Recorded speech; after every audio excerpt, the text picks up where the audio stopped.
I spent 12 years in the military. 12 years of learning to be quiet. Learning to follow orders. Learning to keep my emotions locked in a box labeled later. I thought I was prepared for anything. Gunfire. Explosions. I thought I had seen the worst the world had to offer. I was wrong. The worst thing that ever happened to me did not happen on a battlefield. It happened in my father's living room. On Christmas Eve. In front of a tree he had decorated without me. Let me start at the beginning. The day I left. I was 18 years old when I enlisted. My father stood at the door and watched me go. He did not hug me. He did not cry.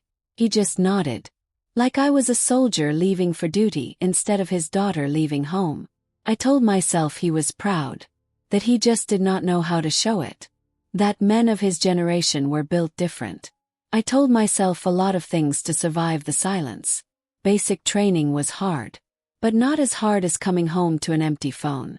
I would call every Sunday. Same time. Same routine. My mother would answer. We would talk about the weather, the food, the boring details of my life. Then she would hand the phone to my father. He would say, "You doing all right?"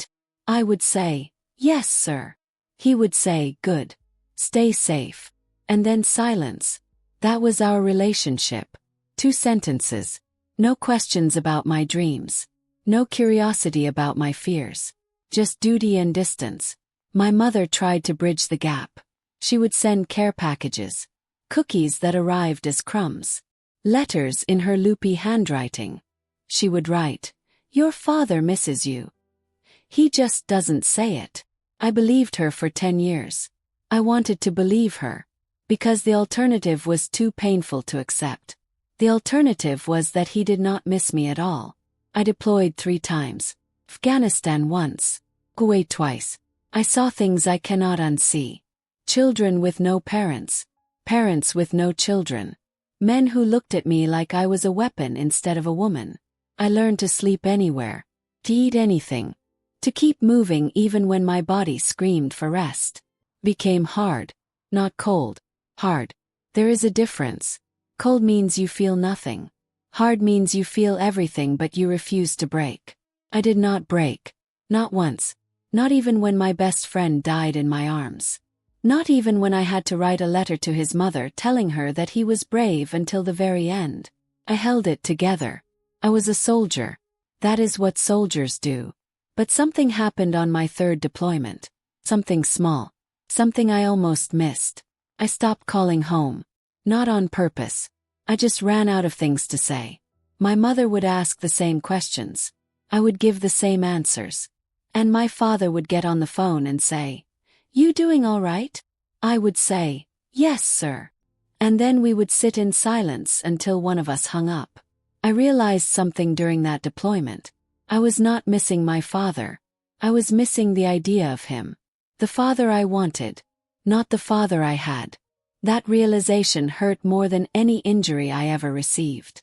I decided to get out after 12 years. Not because I hated the military. Because I was tired of being hard. I wanted to learn how to be soft again. I wanted to come home. My mother was thrilled. She talked about a welcome home party. About decorating the house. About cooking my favorite meal. Pot roast with mashed potatoes and gravy from scratch. The same meal she made every Sunday when I was a child. My father said nothing. That was normal. I did not think anything of it. I booked my flight for December 23rd. 2 days before Christmas. I wanted to surprise them. I wanted to walk through the door and see their faces light up. I wanted one perfect moment after 12 years of imperfect ones. The universe had other plans. 5 days before my flight, I got a message from my father. Not a call. Text. 3 sentences that destroyed everything I thought I knew about my family. The text said, "Your mother is sick. She did not want me to tell you. Do not come home until I say so." I read it 3 times. Then I called him. He did not answer. Called my mother. She did not answer either. I sat on my bunk in that foreign country, surrounded by soldiers who had no idea my world was collapsing, and I felt something I had not felt since I was a child. Fear. Not the fear of combat. The fear of being left behind. I called my father 17 times over the next 2 days. He answered once. He said, "I told you. Wait." And then he hung up. I did not wait. Changed my flight. Came home anyway. The plane landed on December 23rd. I took a taxi to my parents' house. I did not tell them I was coming. I just showed up. Like I used to when I was a teenager, walking through the door after school, dropping my backpack on the floor, shouting, "I'm home." That girl was gone. But I wanted to find her again. I stood at the front door, my hand on the knob. I could hear voices inside. My mother's laugh. My father's low rumble. And another voice. A voice I did not recognize. Open the door. The living room was decorated. The tree was up. Presents were wrapped. My mother was sitting on the couch, healthy as ever, laughing at something a young man was saying. He was about 25. Dark hair. Kind eyes. He was sitting in my spot. The spot on the couch where I used to curl up and watch Christmas movies. My father saw me first. His face went pale. He stood up. He said, "You were not supposed to come." My mother turned. She looked at me. And then she looked at the young man. And then she looked back at me. She said, "Oh, honey, I can explain." My father said nothing. My mother said nothing. So I answered for them. I said, "I'm their daughter." "Who are you?" He blinked. Then he said something that stopped my heart. He said, "I'm their son. They adopted me 3 years ago." 3 years. For 3 years my parents had another child. Son. And they never told me. I looked at my father. He would not meet my eyes. I looked at my mother. She was crying. But not the kind of crying that comes from guilt. The kind that comes from being caught. I said, "How long were you going to wait to tell me?" My father finally spoke. He said, "We did not know how to tell you. You were always so busy. So far away. He needed us. He was here. He needed us." Those 3 words told me everything I needed to know. I was not here. So I did not need them. Or they did not need me. Or somewhere in between I had become optional. I did not cry. I was a soldier. I had stopped crying years ago. But something inside me cracked. A wall I did not even know I had built. I turned around. I walked out the door. I did not slam it. I just closed it quietly. Like I was leaving a hotel room instead of my childhood home. My mother ran after me. She grabbed my arm. She said, "Please. We can talk about this." I looked at her hand on my arm. Then I looked at her face. She was a stranger wearing my mother's skin. I said, "You had 3 years to talk about this. You chose silence. Now I am choosing the same." Got back in the taxi. I gave the driver the address of a hotel. I sat in the back seat and stared out the window at the Christmas lights. Red and green and gold. Every house glowing with warmth I no longer felt. The driver asked if I was okay. I said, "I have been better." He nodded. He did not ask again. I spent Christmas Eve alone in a hotel room. I ordered room service. Burger. Cold fries. I ate while watching a movie I was not really watching. Kept checking my phone. No calls. No text. No messages from my father. He did not reach out. Not once. That hurt more than the lie. On Christmas morning I woke up early. I drove to my parents' house. Not because I wanted to. 'Cause I needed answers. I needed to understand how a family could replace a daughter and never say a word. The door was locked. I knocked. No answer. I knocked again. Harder. My father opened the door. He looked older. Tired. He said, "Now is not a good time." I said, "Now is the only time. You owe me that." He stepped aside. I walked in. The tree was still up. The presents were gone. The young man, my brother I guess, was sitting at the kitchen table. He looked up at me. He looked scared. My mother was in the kitchen, pretending to cook. Her hands were shaking. I sat down across from the young man. I said, "Tell me your story." He looked at my father. My father nodded. Then he started talking. His name was Michael. He was 25. He had been in foster care since he was 12. His mother died of cancer. His father was in prison. He had no one. No family. No home. No future. My parents met him through a church program. They volunteered as mentors. He attached to them quickly. They attached to him. My mother said, "He needed us. You did not." There it was again. He needed them. I did not. I said, "I needed you every single day for 12 years. I just never said it out loud because I was raised not to complain." My father flinched. He knew I was talking about him. I looked at Michael. He was not the villain here. He was a kid who got lucky. The villain was sitting across from me, wearing a sweater I bought him 3 Christmases ago. I said to my father, "Why did you not tell me?" He said, "We were afraid you would be angry." I laughed. Not because it was funny. Because it was so painfully honest. They were not protecting me.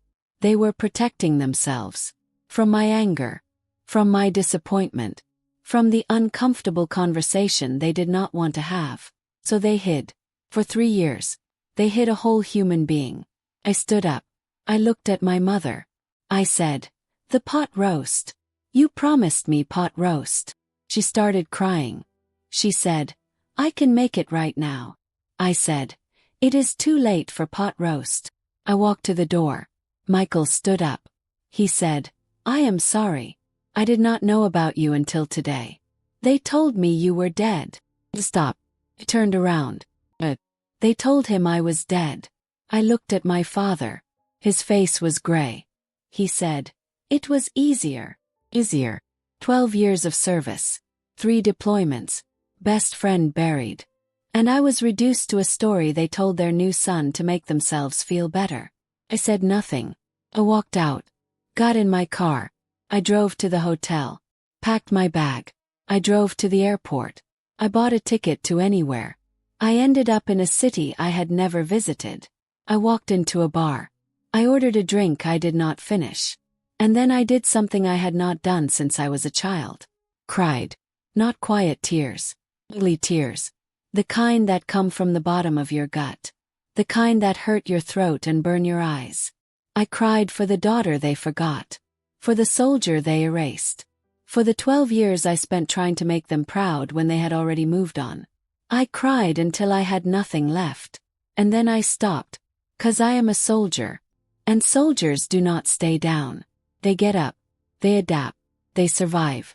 I called my commanding officer the next morning. I told him I was extending my service. He asked why. I said, "Because I do not have a home anymore." He did not ask questions. He just said, "Welcome back." That was 4 years ago. I have not spoken to my parents since that Christmas. They have tried to reach out. Letters, emails, a voicemail on my birthday. I have not responded. Not because I am angry. 'Cause I am done. Anger requires energy. Forgiveness requires time. I am not there yet. Maybe I will never be there. But I am learning that family is not about blood. Family is about who shows up, who stays, who tells the truth even when it is hard. My parents did not show up. They hid. They lied. They replaced me with a story and a son and a life that did not include me. I am done being optional. I have built a new family. Soldiers. Veterans. People who understand that silence is not love. That distance is not care. That a text message is not a relationship. I still think about Michael sometimes. The brother I never knew I had. He is not to blame. He was a kid who needed a home. He found one. Cannot hate him for that. But I can hate the way my parents used him to erase me. Last Christmas I got a letter from him. He wrote it by hand. He said he was sorry. He said he had asked my parents to tell me the truth 100 times. He said they always said no. He said he thought about me every day. He said, "I do not want to replace you. I want to know you. If you ever want to talk, I am here." Kept the letter. I have not responded. But I have not thrown it away either. Maybe one day I will call him. Maybe we will meet. Maybe we will sit in a coffee shop and compare notes on the parents who failed us both. Or maybe I will keep my distance. Because I have learned that protecting my peace is more important than pleasing people who do not deserve my presence. The military taught me many things. How to shoot, how to survive, how to lead. But the most important thing it taught me was this. You do not have to stay in a battle that is not yours to fight. My parents made their choice. They chose silence. They chose lies. They chose a new son over a daughter who was bleeding for her country. That is their shame, not mine. I am still standing. I am still serving. I am still here. And every time I see a family together on Christmas morning, I feel a small pang in my chest. Not jealousy. Just a quiet sadness for the girl who walked through her front door and found a stranger sitting in her spot. That girl is gone now. But she is not forgotten. Not by me.